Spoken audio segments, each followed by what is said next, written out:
इस वक्त हम अलग अलग तस्वीरें दिखा रहे हैं। देखिए, केशव बलिराम हेडगेवार जिनको श्रद्धा सुमन अर्पित करते हुए प्रधानमंत्री नरेंद्र मोदी की तस्वीरें सामने आ गई। कब से कब तक उनका कार्यकाल रहा, हम अलग अलग वो तमाम बड़े चेहरे आपको दिखा रहे हैं जिनसे होते हुए आरएसएस आज यहां तक पहुंचा है और सभी का एक त्याग रहा, एक बलिदान रहा।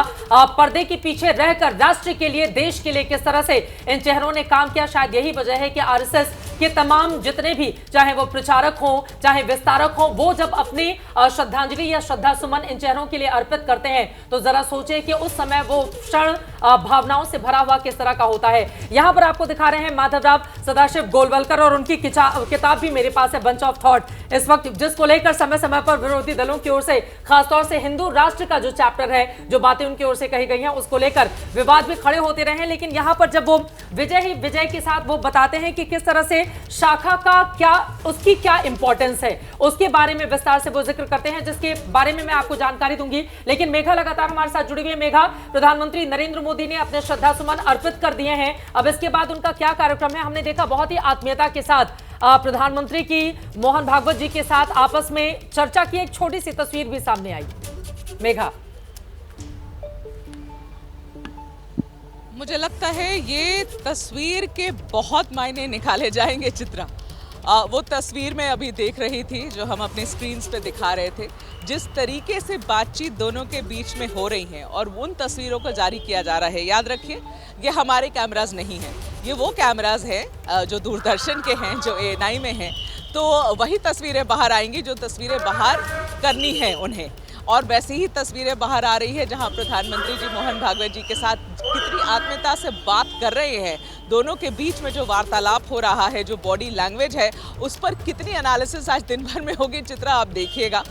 एक तरीके से समझिए, जो लोग कह रहे थे कि खटास है, जो लोग कह रहे थे कि दूरी है, उन सब पर, उन सारी बातों पर आज एक तरीके से विराम लगाने की कोशिश। बिल्कुल, एक और सवाल मेघा, जिसका जवाब जानना आपसे बहुत जरूरी है।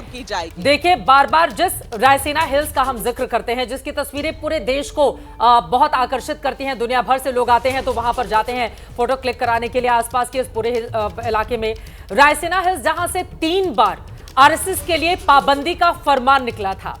मौजूदा वक्त में वक्त का पहिया किस तरह से घूमता है कि उसी रायसीना हिल्स के जितने भी बड़े पद हैं, उन तमाम बड़े पदों पर आरएसएस के स्वयंसेवक किसी न किसी रूप में मौजूदा वक्त में काबिज हैं।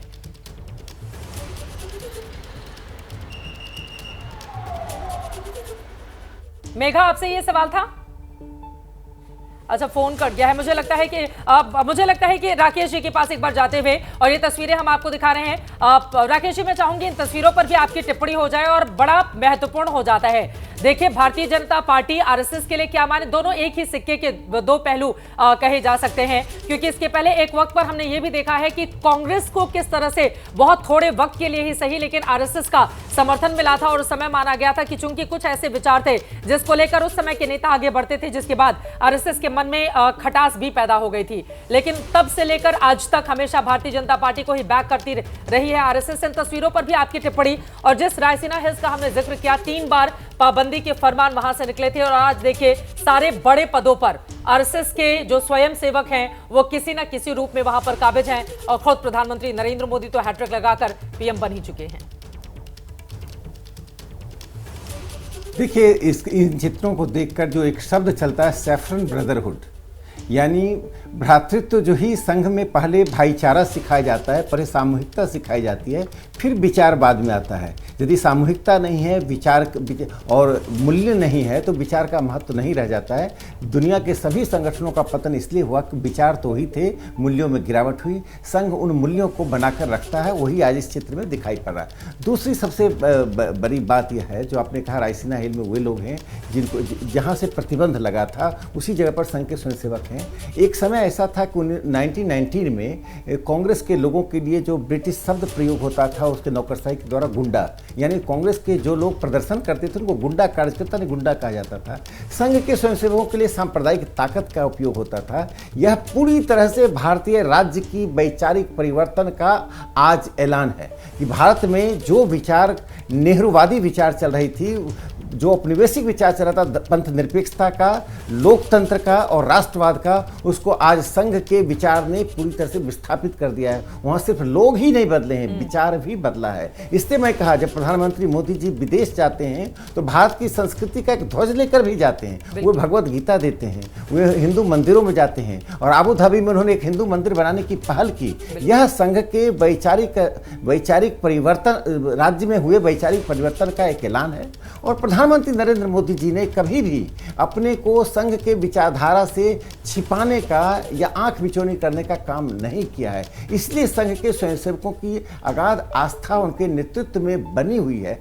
दूसरी बात है, संघ एक खुला संगठन है। जो भी व्यक्ति या विचार या संगठन राष्ट्र के लिए काम करेगा, संघ का सहज समर्थन होगा। जो बात भारतीय जनता पार्टी, गैर भारतीय जनता पार्टी दलों में आती है, वे दलें आज तक संघ को समझने की कोशिश नहीं कर रहे हैं। विदेश के विद्वान आकर समझ लेते हैं, लेकिन भारत में बैठे हुए चित्रा जी, आपके ही कुछ सहयोगी हैं, आपके ही बिरादरी के और बुद्धिजीवी बिरादरी के लोग हैं, जो आज की भी उनकी सुई 1948 में टिकी हुई है, जिस सुई का निर्धारण नेहरू ने किया था। तो ये दुर्भाग्य की बात है, विचारों को स्टैटिक करके रोकना और एक डायनेमिक तरीके से आगे बढ़ना। तो मुझे लगता है कि आज का एक संदेश यह है कि भारतीय जनता पार्टी और संघ इस शताब्दी वर्ष के बाद एक नए अभियान में जुड़ेगा, जिसको संघ कहता परम वैभव और प्रधानमंत्री मोदी जी कहते हैं विकसित भारत। एक और तो सवाल है जिसका जवाब मैं आपसे मतलब जल्दी से ले लेती हूं। देखिए, आप... राजनीति में जितना प्रयोगों की अहमियत होती है, संयोग उससे ज्यादा कहीं महत्वपूर्ण होते हैं। राकेश सिन्हा जी, ये सवाल आपसे ही है। जब मैं बहुत रिसर्च कर रही थी आरएसएस के बारे में, तो कई नई जानकारियां निकलकर सामने आई।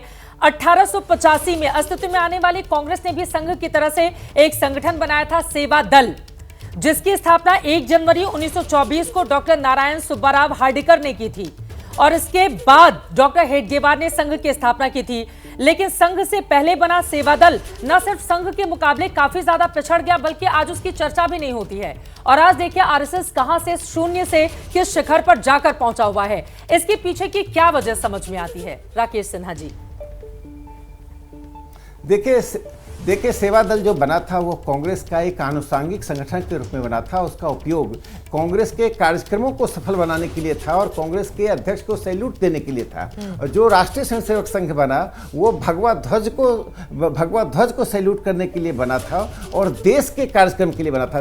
तो देश की सनातनता के साथ संघ की सनातनता, चिरंतनता बनी हुई है। और कांग्रेस के उत्थान और पतन के साथ सेवा दल का उत्थान और पतन हुआ।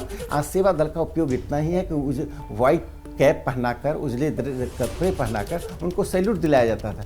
स्वयं डॉक्टर हार्डिकर, जो डॉक्टर हेडगेवार के मित्र भी थे, और कांग्रेस का जो 1920 में नागपुर में अधिवेशन हुआ था, दोनों ने संयुक्त रूप से काम किया था। हार्डिकर संघ के कैंप में आए थे और उन्होंने स्वीकार किया था कि संघ एक ऐसा संगठन है जो दल की सीमा से ऊपर है। और ये कांग्रेस के नेता, बहुत छोटे नेता तेजराम थे, वो 1929 में उन्होंने कहा था कि जब व्यायामशाला के उद्घाटन में गए किसी में, तो उन्होंने कहा कि संघ और अन्य संगठनों में अंतर है। संघ is with mental and moral power. बिल्कुल। जिस संगठन के पास एक वैचारिक और एक नैतिक ताकत है, वही संगठन लंबे समय तक टिकता है। जिन संगठनों के पास सिर्फ एक भौतिकता यानी राष्ट्रीय दल से जुड़ा हुआ ताकत है, उन संगठनों का संबंध उस दल के उत्थान पतन से। संघ ने कभी भारतीय जनता पार्टी से औपचारिक रूप से नहीं जोड़ा है। हमारा एक वैचारिक एकता है, हमारा एक संगठनात्मक एकता है, लेकिन संघ उस एकता के कारण भारतीय जनता पार्टी में नहीं हुआ है। क्योंकि भारतीय जनता पार्टी ही इस देश में सांस्कृतिक राष्ट्रवाद को लेकर चल रही है, इसलिए संघ के स्वयंसेवक भारतीय जनता पार्टी को चुनाव से लेकर अन्य समय में मदद करते हैं। लेकिन संघ अपने को राजनीतिक रूप से कभी ढालता है, न कभी ढालेगा।